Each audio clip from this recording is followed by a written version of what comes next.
Gas. Yeah! Nag-toss coin sila. So, nanalo si Cersei. So, ang mauna si Cass. 2 minuto para kay Cass! Game! Game! Tagal kong nagpahinga sa sulok. Nagbabadya yung gutom. Inalok ako ng presidente na lumaban. Di ako urong. Pagkat yung letra parang welga, yung puwersa sa salubong. Tapos yung left punch, malasiesta, siguradong pampatulog. Bumagsak ka sa class, diba? Ngayong nakaharap mo guro, naparemedial tong tanga. Naparemedial tong tanga. Makakaranas ng submission tong si Sir, magkakapasa to na marka. Ang tanda mo na. Pero sa akin pa rin magtatapos kahit na retarded yan. Ako na mismo maglalagda at magsisilbi mong retirement plan. Kada buwan, papadalhan ng sapak na makatulog. Pero meron kang paglalagyan pag nawala ako sa hulog. Dala mong whack rhyme at technique, sobra sa bano. Lakas mang style bite, di effective, mga pabola mong ganto. Kaya kamay, half slice, mukhang gets mo na bano. Kasi yung punchline, prosthetic, kinopya ka mao. Oo, isang wannabe ilustrado. Hanip ka niyan taste. Yung pormahan, pang sayad. Yung letrahan, pang spade. Naririnig mo ba ako? Batas na copy-paste. Sino mas magaling sa ating dalawa? Eh may problema ka sa hearing, kaya matik, no debate. Kaso baka ibalandra yung achievement na nakalaban si Sequence sa frame, takam na takam. Ano feeling magbayad ng TF para ibadibag lang? Ouch! Ginamit pa yung edad para makabattle si Lance. Panggugulang na yan. Panay buhat bangko, tong hinayupak na to, nirarayuman naman.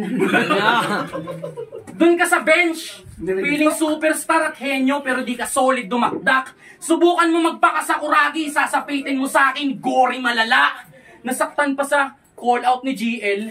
Corny mo tanga. Utits talaga. Hindi ka old god porque 44 ka na. Pero mukha namang old god kung titignan nyo sa malayo. Ganito itsura ni Jesus nung bigla na siyang pinako. Sige, old god ka na at higher being.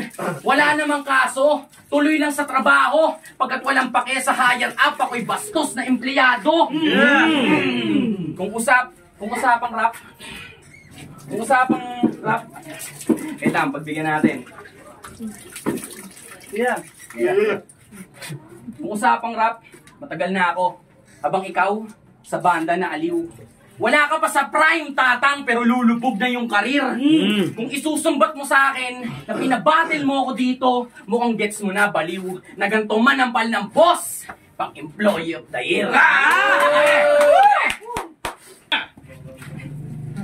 Tangina nito.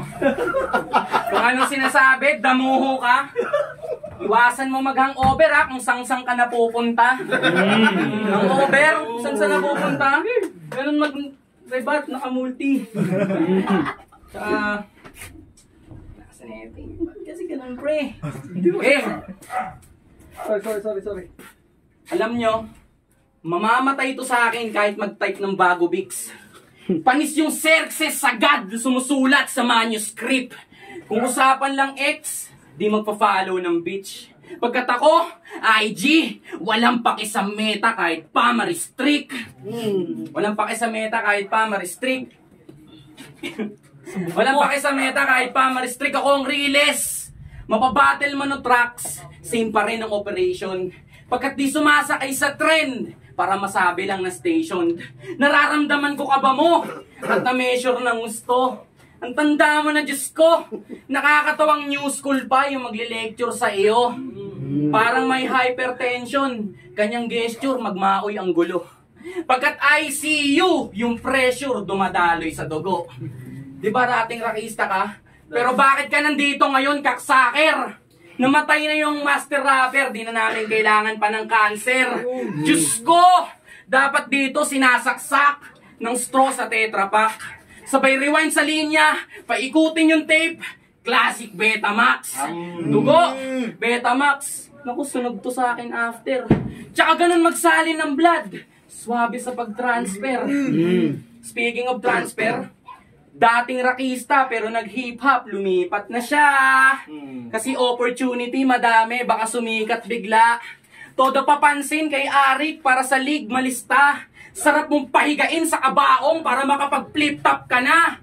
Kasi hanggang ngayon, naghahabol, wala pa rin tong movement.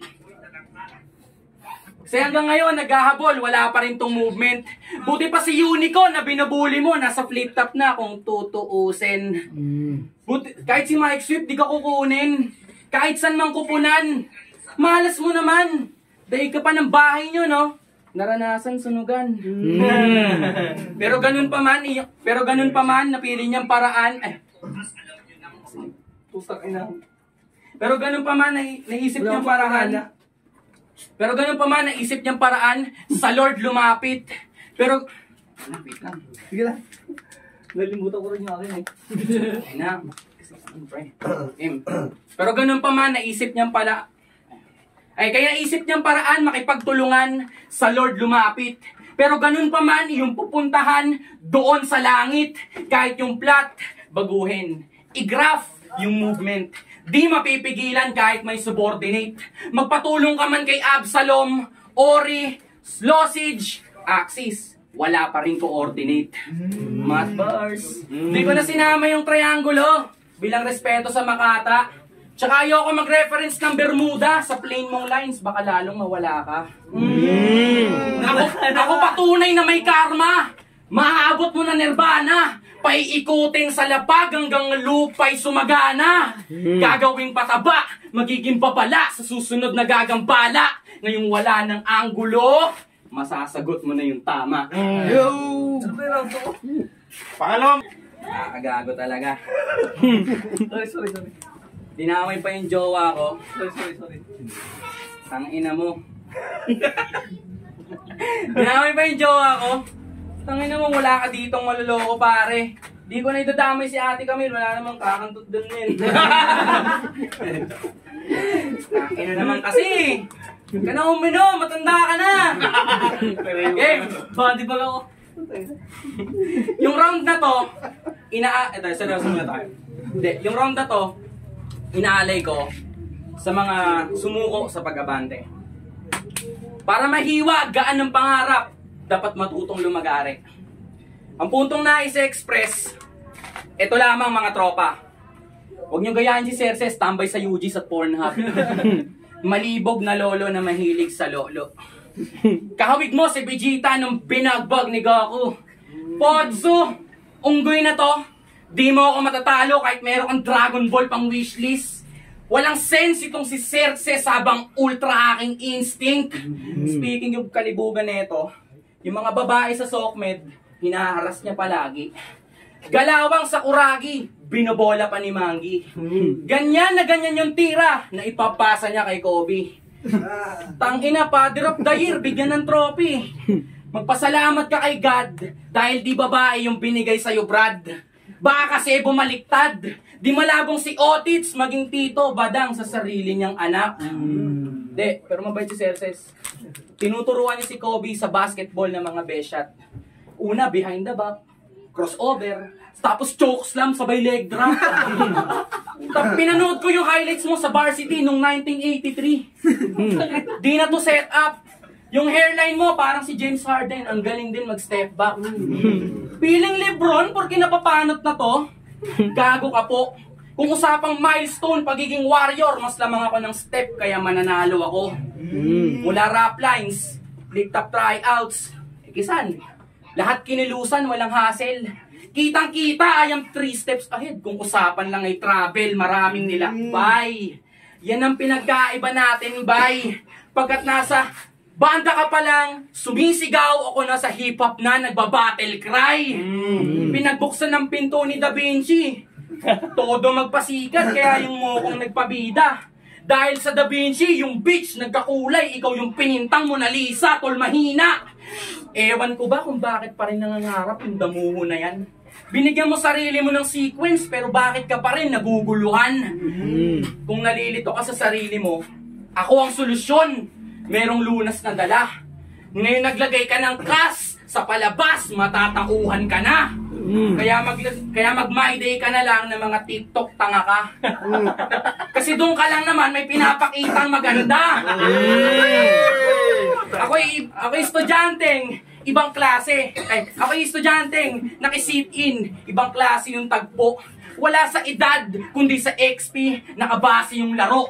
Inerasyon man natin yung iba, ngunit yung trending, hindi malalaos. Kaya sa finals ng Ekisan, Ekis tong batang X sa Gen Z magtatapos. Huling balot para kay Sir Sis. Baba ako. Dalawang... Oh, sorry. Sorry. Gadget.